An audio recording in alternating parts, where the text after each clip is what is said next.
কেউ কথা রাখেনি। ৩৩ বছর কাটল, কেউ কথা রাখেনি।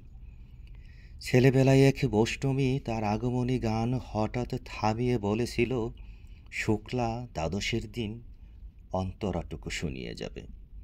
তারপর কত চন্দ্রভোগ ও অমাবস্যা চলে গেল, কিন্তু সেই বৈষ্ণবী আর এলো না। ২৫ বছর প্রতীক্ষায় আছি। মামাবাড়ির মাঝি নাদের আলী বলেছিল, বড় হও দাদা ঠাকুর, তোমাকে আমি ৩ প্রহরের বিল দেখাতে নিয়ে যাব।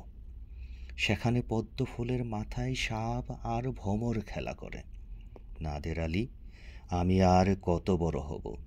আমার মাথায় ঘরের ছাদ ফোরে আকাশ স্পর্শ করলে তারপর তুমি আমায় ৩ প্রহরের বিল দেখাবে? একটাও রয়েল গুলি কিনতে পারিনি কখনো। লাঠি লজেন্স দেখিয়ে দেখিয়ে চুষেছে লস্কর বাড়ির ছেলেরা। ভিখারির মতন চৌধুরীদের গেটে দাঁড়িয়ে দেখেছি ভিতরের রাজ উৎসব। রবিরল রঙের ধারার মধ্যে সুবর্ণ কনকন পরা ফর্সা রমণীরা কত রকম আমোদে হেসেছে, আমার দিকে তারা ফিরেও চায়নি। বাবা আমার কাঁধ ছুঁয়ে বলেছিলেন, দেখিস একদিন আমরাও। বাবা এখন অন্ধ।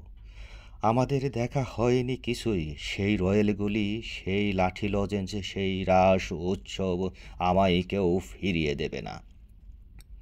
বুকের মধ্যে সুগন্ধি রুমালে রেখে বরুণা বলেছিল, যেদিন আমায় সত্যিকারের ভালোবাসবে সেদিন আমার বুকেও এরকম আতরের গন্ধ হবে।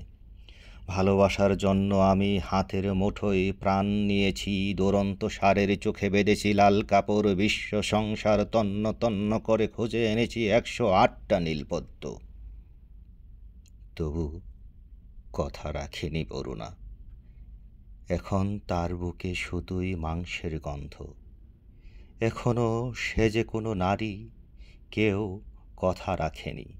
৩৩ বছর কাটল, কেউ কথা রাখে না।